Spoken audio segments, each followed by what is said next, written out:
जिल्ह्याच्या राजकीय, सामाजिक आणि सांस्कृतिक घडामोडींचं वर्तमान चित्र दाखवणाऱ्या ठाणे वर्तमानमध्ये मी नितीन बोरसे आपलं पुन्हा एकदा हार्दिक स्वागत करतो.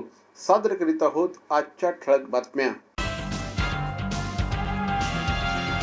ठाण्यातील रेतीबंदर चौपाटीची प्रलंबित कामं अंतिम टप्प्यात आली असून लवकरच नागरिकांसाठी खुली होणार आहेत. ही चौपाटी आमदार डॉक्टर जितेंद्र आव्हाड यांच्या संकल्पनेतून उभारली जात आहे. विरोधी पक्षनेते अशरफ शानू पठाण यांनी अधिकाऱ्यांसह पाहणी करून कामाची प्रगती तपासली. चौपाटीचं दुसऱ्या टप्प्यातील काम जवळपास पूर्ण झालं असून आता रंगरंगोटी आणि बाकडे बसवण्याची कामं सुरू होणार आहेत. साबरमतीच्या धर्तीवर या संपूर्ण कामाचा विकास होत आहे. ही चौपाटी परिसरातील नागरिकांसाठी आकर्षणाचा केंद्रबिंदू असणार आहे.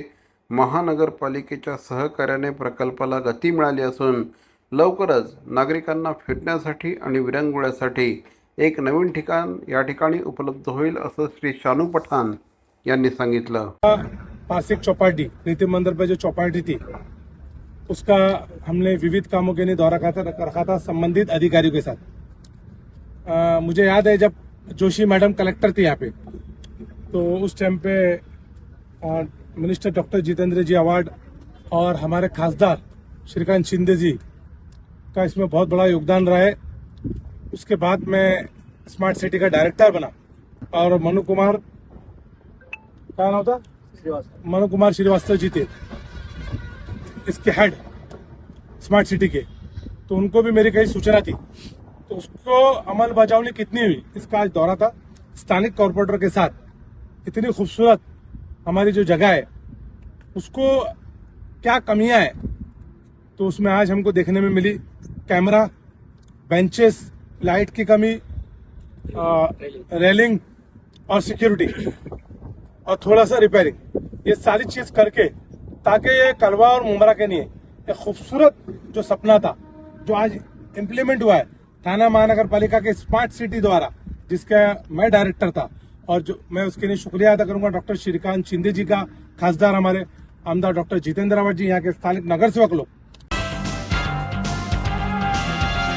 ठाण्यातील कोपरी पूर्व परिसरात सॅटिस प्रकल्प अंतिम टप्प्यात आला असून खोदकाम आणि पायाभूत कामांमुळे वाहतूक कोंडी मोठ्या प्रमाणात होत आहे. पूर्वेकडून पश्चिमेकडे जाणारा मुख्य रस्ता बंद असल्याने नागरिक आणि विद्यार्थी रोजच्या प्रवाशांना मोठ्या प्रमाणात गैरसोयीचा सामना करावा लागतो आहे. या पार्श्वभूमीवर नगरसेवक श्री भरत चव्हाण, भाजप युवा मोर्चाचे प्रदेश सचिव ओमकार चव्हाण यांनी रेल्वे आणि महापालिका अधिकाऱ्यांसमवेत प्रत्यक्ष पाहणी केली. नागरिकांच्या तक्रारी, वाढलेला प्रवास वेळ आणि आपत्कालीन सेवांमधील अडथळे या विषयावर यावेळी चर्चा झाली. अधिकाऱ्यांनी 5 ते 6 दिवसात तात्पुरता मार्ग सुरू करण्याचं आश्वासन दिलं आहे. तसंच ऑक्टोबरपर्यंत रस्ता पूर्णतः पूर्ववत करण्याचं नियोजन असल्याचं सांगितलं. यामुळे वाहतूक सुरळीत होऊन नागरिकांना दिलासा मिळेल असा विश्वास व्यक्त करण्यात येत आहे. वस्तुस्थिती आता तुमच्या लक्षात आलं की सॅटिसचं काम चालू असताना आमच्या आजूबाजूला सुदर्शन कॉलनी आहे, बाकीच्या सोसायटी आहेत, त्या लोकांच्या आमच्याकडे वारंवार कंप्लेंट येत होत्या. रिक्षाच्या विषय लोकांच्या, नागरिकांच्या कंप्लेंट येते की ते तिथं तुम्ही आनंद टॉकीचे तर बघितलं तर सर्व रिक्षा बाहेर आहेत. म्हणून आम्ही त्यांचे सिनियर पी दिलीप पाटील असो, आमचे कोच साहेब रेल्वेचे सर्व अधिकारी असो, आमचे महापालिकेचे अधिकारी असो, आमचे सहाय्यक आयुक्त असो, यांच्या सर्वांच्या माध्यमातून एक आम्ही ट्रॅफिक ऑफिसर दिलीप पाटील असो सिनियर पी त्यांच्या माध्यमातून एक व्हिजिट घेतली की बाबा इथं नेमकं काय करायला पाहिजे. कारण आता आपण बघितलं असेल या सुदर्शन कॉलेजच्या या संदर्भात तिकडे फायरची गाडी जागा नाही, कारण यांनी सर्व ते पॅक करून टाकलं. परत आपल्या कोपरीच्या लोकांना जायला, त्या पलीकडे जायला त्यांनी तो पॅक केला, कारण आपला हा रोडचा आहे, दुवा आहे. मग तो कोलीवाडा असो, अश्वनाथ चौक असो, हा परिसर मंगला स्कूलच्या इथला असो, या लोकांचे परत बाहेरची लोक बी ह्या रोडनीच जायचे. मग त्यासाठी आम्ही संबंधित अधिकारी रेल्वेचे आणि आपले महापालिकेच्या अधिकाऱ्यांशी बोललो. त्यांनी आता ते रोड 4-5 दिवसात खोलून देणार आहे की लोकांना जायला तिथं आम्ही बोललो हॉलिजन लाईट बीटची व्यवस्था करा, तिथं सिक्युरिटी ठेवा, कारण ती आडोसा आहे. उद्या आता तुमचं काम चालू असताना तिथं महिला भगिनी कुठे गेल्या तर त्या लोकांना रिस्क नको म्हणून सिक्युरिटी बी ठेवा. आणि त्या बाजूने त्यांनी ते 6 दिवसात आता बॅरिकेड लावून ते व्यवस्थित ते चालू करणार रोड यायला.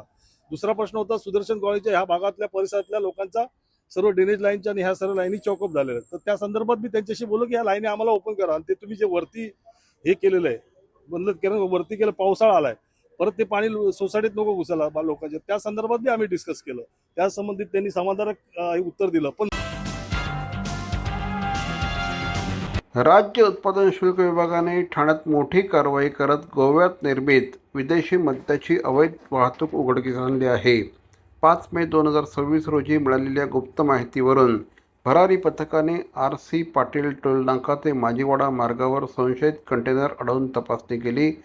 वाहनांमध्ये औषधांच्या नावाखाली बनावट इनव्हॉइस तयार करून 1450 बॉक्समध्ये 180 मिलीच्या विस्कीच्या बाटल्या आढळल्या.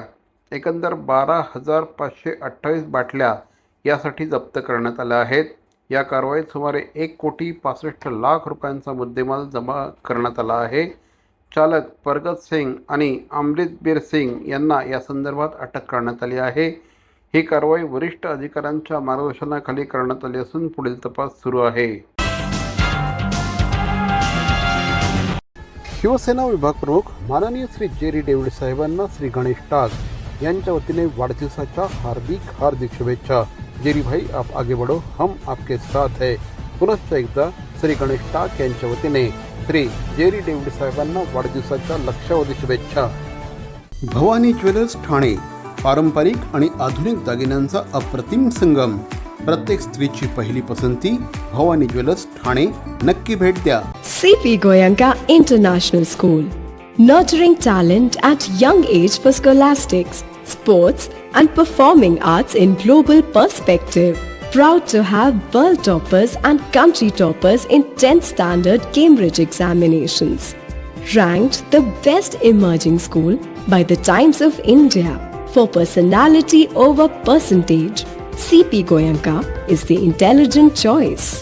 शिवसेना विभाग प्रमुख माननीय श्री जेरी डेव्हिड साहेबांना वाढदिवसानिमित्त तमाम कार्यकर्त्यांच्या वतीने हार्दिक शुभेच्छा. शुभेच्छुक सौ जयश्री जेरी डेव्हिड. पुनश्च एकदा सर्वसामान्य नागरिकांच्या प्रश्नांना वाचा फोडणारे, सर्वसामान्य कार्यकर्त्यांसाठी कायम उपलब्ध असणारे, प्रभागाच्या विकासाचा ध्यास घेऊन कायम काम करणारे माननीय श्री जेरी डेव्हिड साहेबांना वाढदिवसानिमित्त पुनश्च एकदा हार्दिक शुभेच्छा. शुभेच्छुक नगरसेविका जयश्री जेरी डेव्हिड. ठाणे महानगरपालिकेचे मालमत्ता कर म्हणजेच प्रॉपर्टी टॅक्स भरण्याचे आवाहन. सन 2022-23 या आर्थिक वर्षाचे मालमत्ता कराचे म्हणजेच प्रॉपर्टी टॅक्सचे बिल ठाणेकर करदात्यांना महापालिकेमार्फत आर्थिक वर्षाच्या सुरुवातीस म्हणजेच माहे एप्रिल 2022 मध्ये देण्यात आलेले आहे. तथापि अद्यापही काही करदात्यांनी मालमत्ता कर महापालिकेकडे जमा केलेला नाही. सध्या आर्थिक वर्षाचा अंतिम टप्पा सुरू झाला आहे. मालमत्ता कर वसुलीसाठी महापालिकेतर्फे कडक कारवाई हाती घेण्यात आली आहे. या अंतर्गत जंगम मालमत्ता, टीव्ही, फ्रीज, वाहन व इतर जप्त करणे तसेच स्थावर मालमत्ता वॉरंट बजावून जप्त करण्यात येत असून मालमत्तेचा जाहीर विक्रीद्वारे लिलाव करून कराची रक्कम वसूल करण्यात येत आहे. मालमत्तेस पाणी पुरवठा करण्यात येणारे नळ संयोजन खंडित करण्यात येत आहेत. त्याचप्रमाणे थकीत मालमत्ता करावर 2% व्याज आकारले जात असल्याने भरावयाची रक्कम वाढत आहे. आपला मालमत्ता कर propertytax.thanecity.gov.in या लिंकद्वारे तसंच गुगल पे, फोन पे, पेटीएम याद्वारे ऑनलाईन पद्धतीने करण्याची सुविधा उपलब्ध करून दिली आहे. शनिवार, रविवार व सार्वजनिक सुट्टीच्या दिवशी नागरिकांना मालमत्ता कर भरणे सोयीचे व्हावे याकरता महापालिकेचे मालमत्ता कर संलग्न कार्यालय या दिवशी कार्यान्वित ठेवण्यात आलेले आहे. तरी मालमत्ता कर वसुलीची अप्रिय कारवाई टाळण्याच्या दृष्टिकोनातून मालमत्ता कर भरून महापालिकेस सहकार्य करावे. धन्यवाद. शिवसेना विभाग प्रमुख माननीय श्री जेरी डेव्हिड साहेबांना श्री गणेश टाक यांच्या वतीने वाढदिवसाच्या हार्दिक शुभेच्छा. जेरी भाई आप आगे बढ़ो, हम आपके साथ है. पुनश्च एकदा श्री गणेश टाक यांच्या वतीने श्री जेरी डेव्हिड साहेबांना वाढदिवसाच्या लक्षावधी शुभेच्छा. शिवसेना विभाग प्रमुख माननीय श्री जेरी डेव्हिड साहेबांना वाढदिवसानिमित्त तमाम कार्यकर्त्यांच्या वतीने हार्दिक शुभेच्छा. शुभेच्छुक सौ जयश्री जेरी डेव्हिड.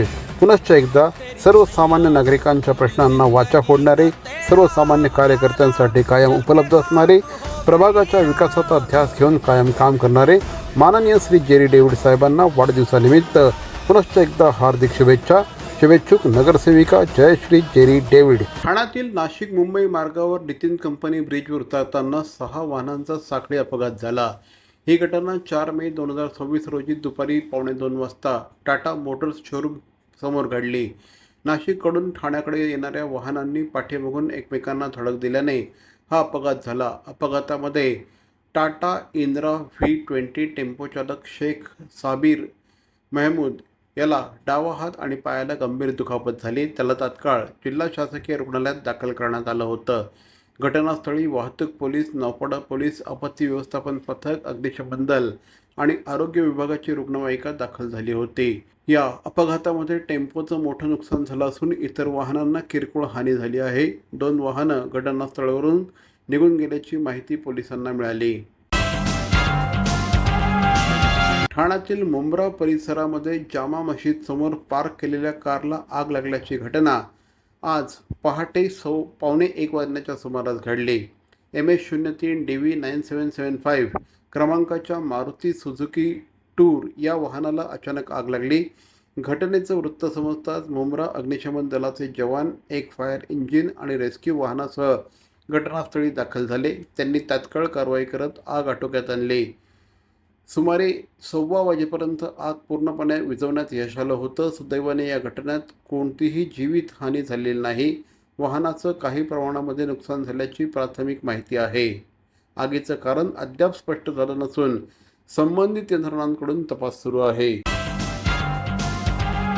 आमदार श्री संजय केळकर यांच्या पुढाकाराने सध्या आंबा महोत्सवाचं आयोजन करण्यात आलं आहे. दिनांक 1 ते 10 मे या कालावधीमध्ये या आंबा महोत्सवाचं आयोजन करण्यात आलं आहे.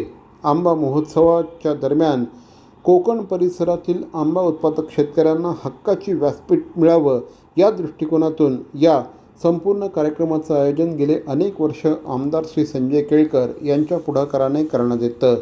कोकणातील आंबा उत्पादक शेतकऱ्यांना हक्काची बाजारपेठ मिळावी, ग्राहकांना उच्च प्रतीचे आंबे रास्त भावामध्ये मिळावे या दृष्टिकोनातून ही चळवळ सुरू झाली.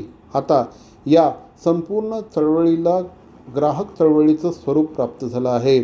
आंबा महोत्सवाची वाट ठाणेकर नागरिक बघत असतात. अनेक जण फक्त आंबा महोत्सवामधूनच आंबा विकत घेत असतात. त्यामुळे एक प्रकारे या आंबा महोत्सवाला ठाणेकर नागरिकांचा खऱ्या अर्थाने लोकोत्सव झाला आहे असं म्हटल्यास वावगं ठरणार नाही. रत्नागिरी हापूस, देवगड हापूस, पायरी यासह आंब्याच्या विविध जाती या ठिकाणी बघायला मिळतात. त्याचप्रमाणे कोकण उत्पादनं देखील या ठिकाणी उपलब्ध असल्याने नागरिक बेहद खुश आहेत. ही आंबा उत्पादक शेतकरी आणि ग्राहक यांना चांगला दर्जेदार माल मिळाला पाहिजे.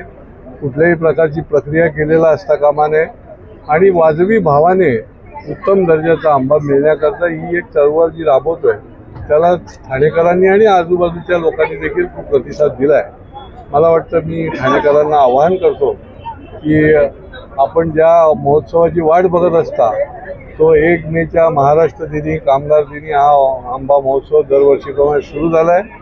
आपण अवश्य त्या महोत्सवाला भेट द्या आणि आमच्या आंबा उत्पादक शेतकऱ्यांना बळ द्या.